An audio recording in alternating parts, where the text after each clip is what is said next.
ざいます。いらっしゃいませ。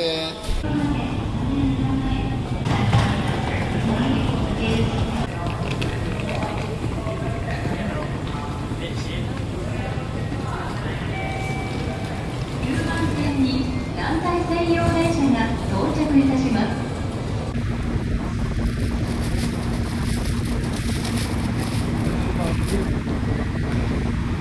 一般のお客様はご乗車いただけません。ご注意ください。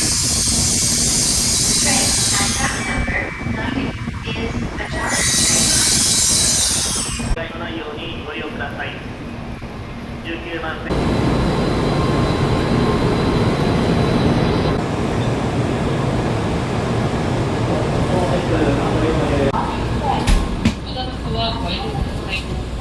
22時ちょうどの発車です。発車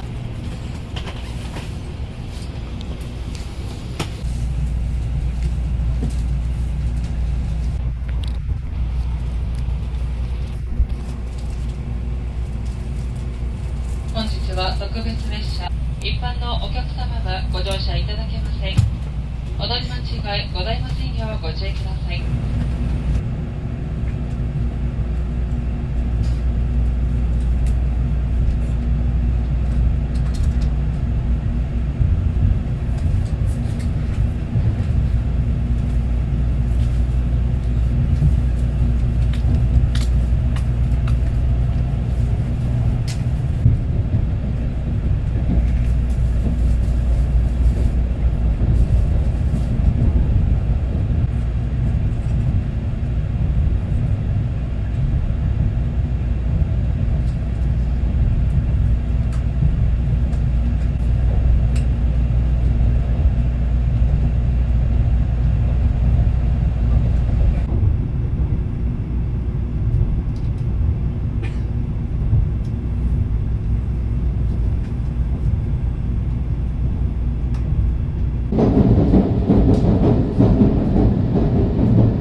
る前5時25分前後でございます。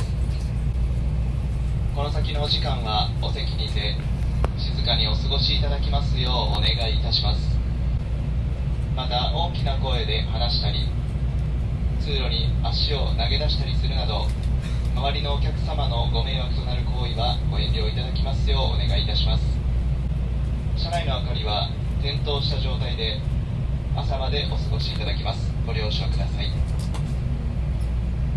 またトイレや洗面台につきましては通常通りご使用いただけます。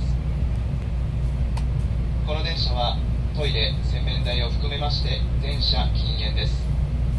車内でのおタバコは固くお断りします。この後から乗務員警備員が全ての号車を定期的に巡回いたします。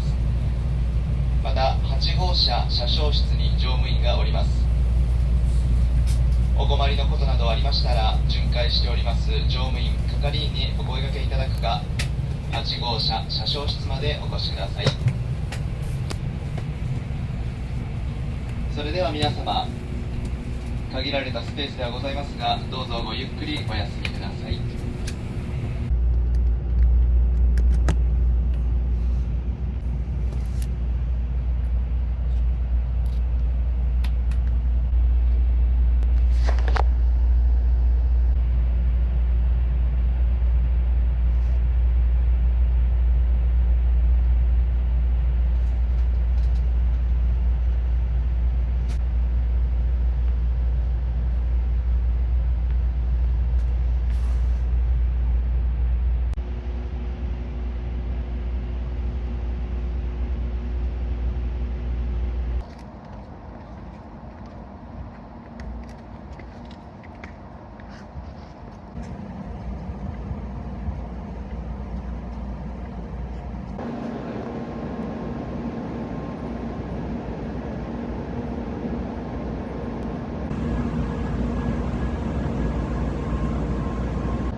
大変お待たせいたしました。次の停止駅は京都です。京都には6時44分、終点新大阪には6時59分に到着いたします。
りありがとうございます。